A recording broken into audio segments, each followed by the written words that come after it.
Hi, morning to you all. Welcome to a Lighthouse Talk today. And the topic of today is what is microaggressions? How do we, aware?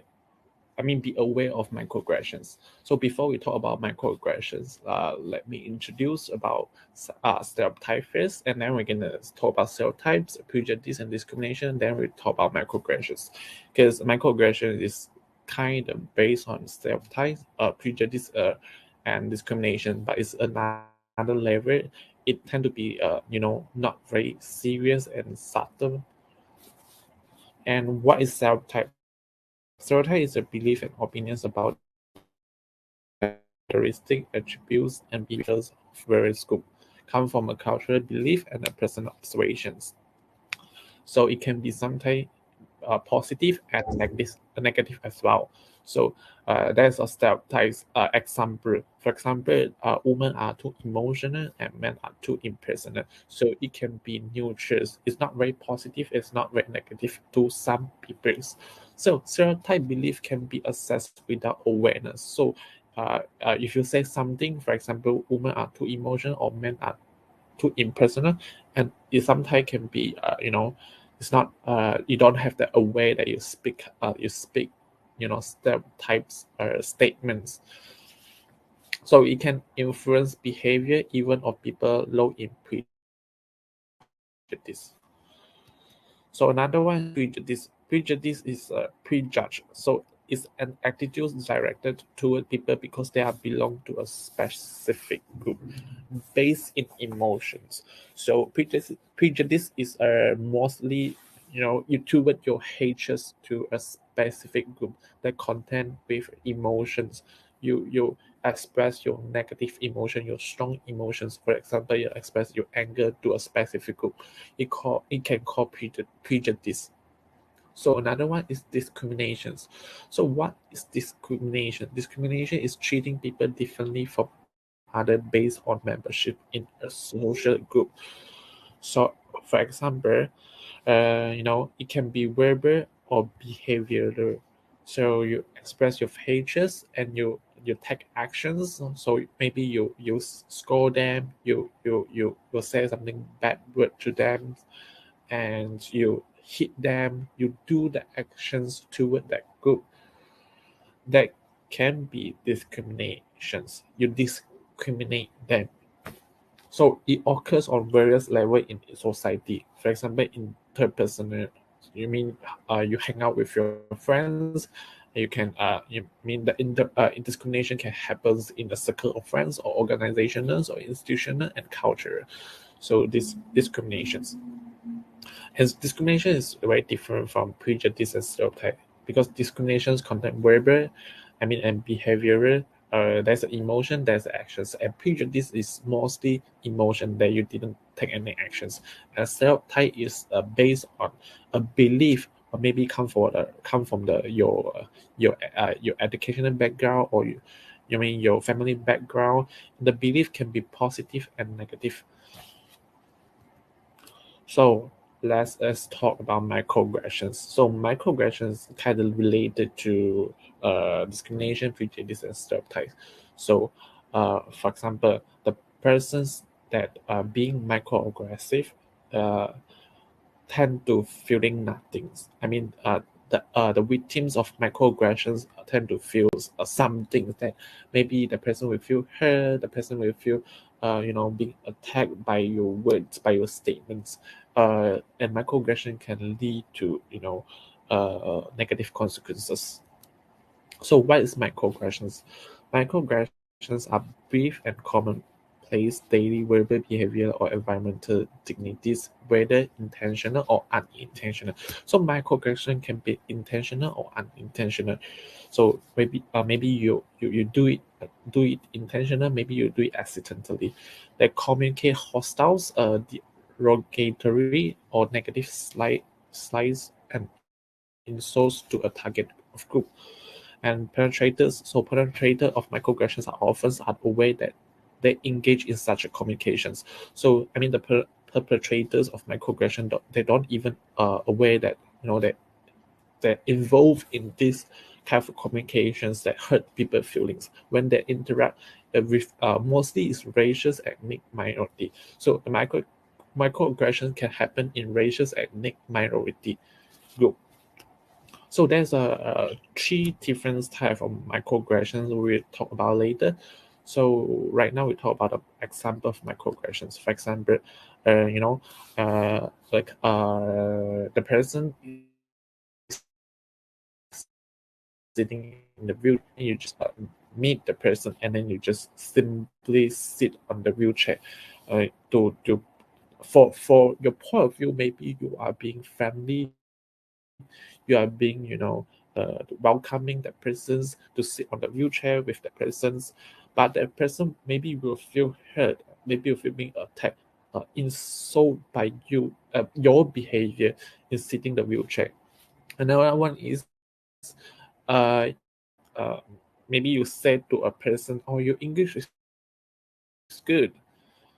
Maybe the person will feel attacked because maybe the person will feel that, "Oh, you looking down at me because you're saying my English is good." Uh, supposing my English can be good, but you sounds like your sentence look like you look down at me. So that's an example of microaggressions. We discussed about the type of microaggressions. So there's a different types of microaggressions. So the first one is microassault. Microassault often is conscious that I'm aware that I'm doing that, I'm being microaggressive. So refer to intentional, verbal, non-verbal, and environmental attacks intended to convey discriminatory or biased feelings. So I mean the microassault is contact with conscious, and it kind of discriminate and bias. I mean there's a discriminatory and a biased feelings. Most perpetrators with conscious bias will engage in racism, sexism, and heterosexism only under these conditions.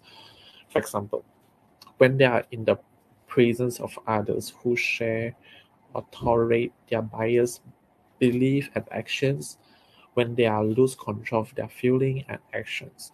So these microaggressions. So that's an example of microaggressions.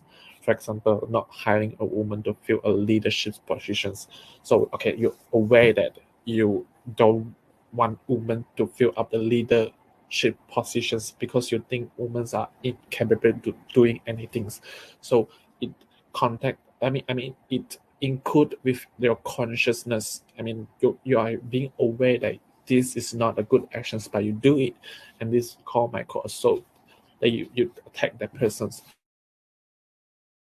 Not the one day, but I mean you intentionally not renting an apartment to a gay persons. So you have apartments, they aware that, or you dislike LGBTQ community, the people from LGBTQ community.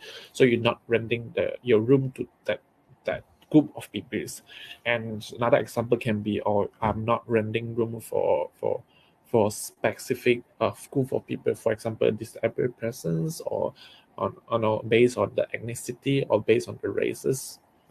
So there's a microaggressions for these ones. Another one microaggressions, another types of microaggressions, micro-insults. Micro-insults often unconscious, unintentional behavior or verbal comments in convey rudeness and insensitivities or demeans a person's racial heritage, identity, gender identity, or sexual orientations identity outside the level of conscious awareness. So the person being a micro insults not even aware what they have been said to the person to make the person feel sad or feel attacked or feel hurt. So that's example. Oh, you don't look gay. So for example, the person is is a part of LGBTQ community, and then you say the word, "Oh, you don't look gay." It seems like you look down at persons, and she's acting like such a B. It's a bad word. It's like you use the B word to to represent. I mean, the B words. The B words doesn't mean that in that way, but you do say the B word which is not good, which is the hurt that persons. Yeah. So another type of microaggression is micro invalidations and is also unconscious, unintentional verbal comments on behavior that exclude or dismiss the psychological thoughts or feelings or a reality of the target group. So unintentional and usually is outside the perpetrator's awareness. So it is same with the micro insult is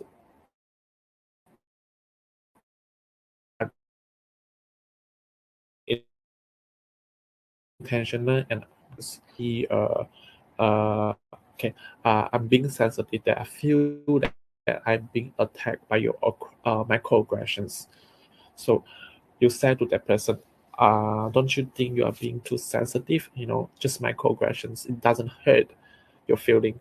So you not validate that person's feeling, you ignore that person's feeling, which is micro invalidations, that you don't validate the feelings that that person being attacked, the person is hurt, and you say that we're still being too sensitive, but usually it's unconscious, unintentional. You say the word. So this example can give you the awareness that you need to be aware that of your, what you say to certain people. Another one is speaking loudly to an individual who is a physical disabled. So, for example, you speak to the deaf persons in a very loud way that you don't usually speak to normal persons to the way. Or there's another example. You speak loudly when you talking to the elderly because you know the elderly have maybe a hearing issue. They don't hear clearly, but you intentionally. I mean, you speak loudly, but you don't feel like you doing intentions. You just, or maybe you being a kind that you speak louder so that they can hear it.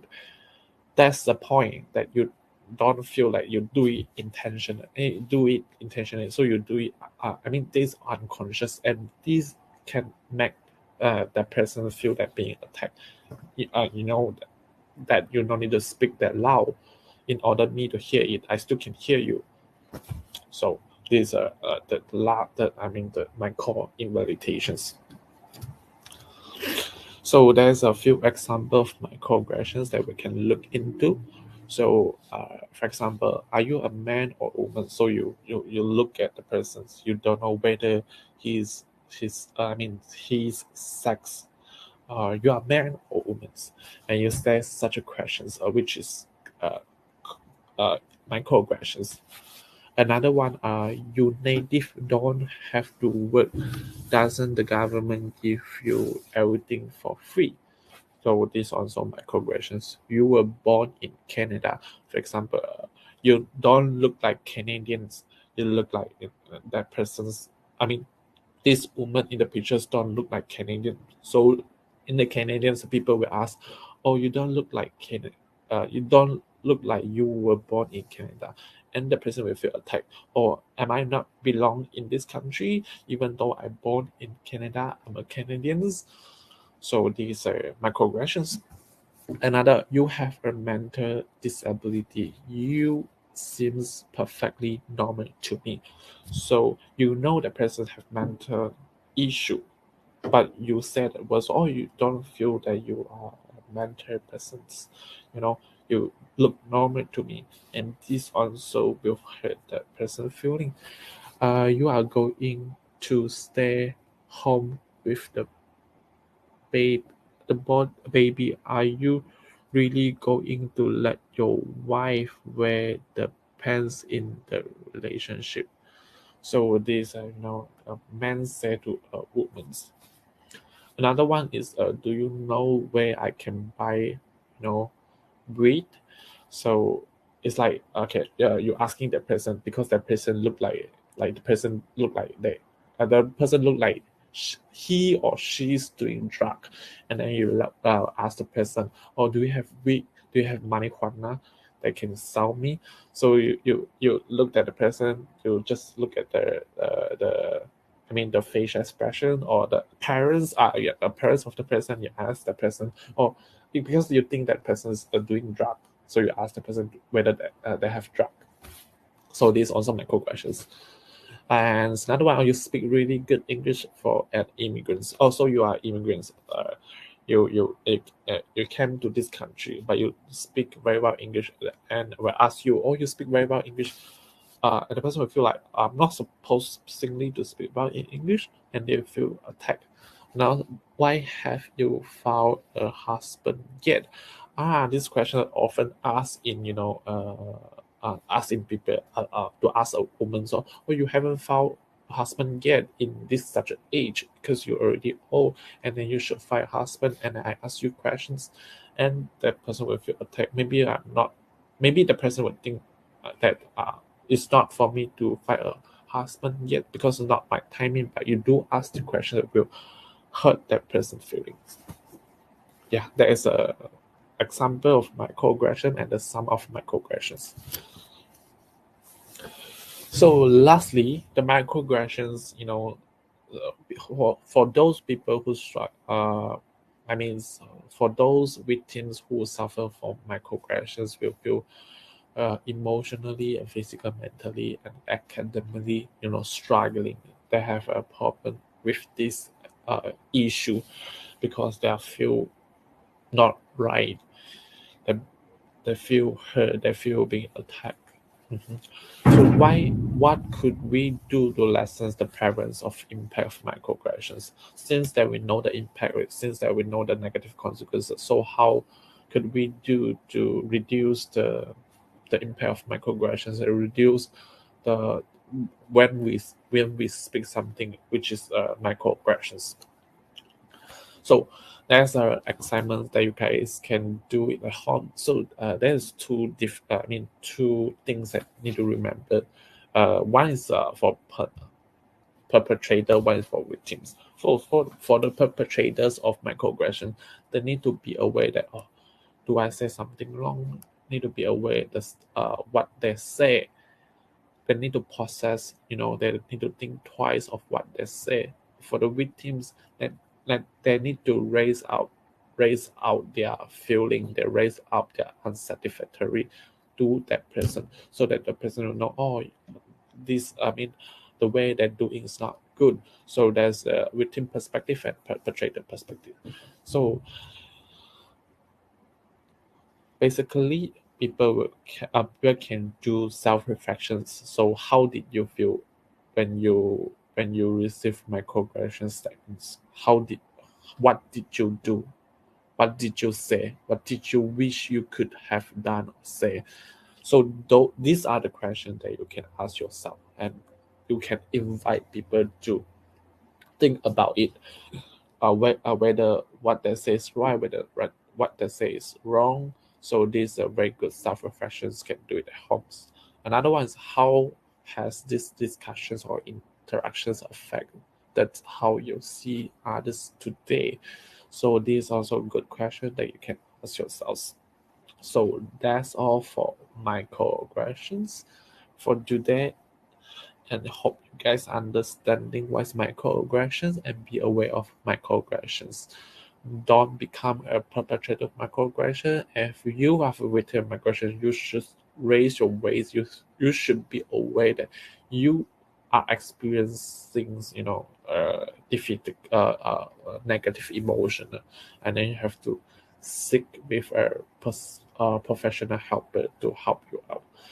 So that's all for today. So there's a scoring down below that you guys can click in to fill up, and the deadline will be written that. So see you guys. See you next week. Lighthouse in the morning. Same Friday, 10 a.m.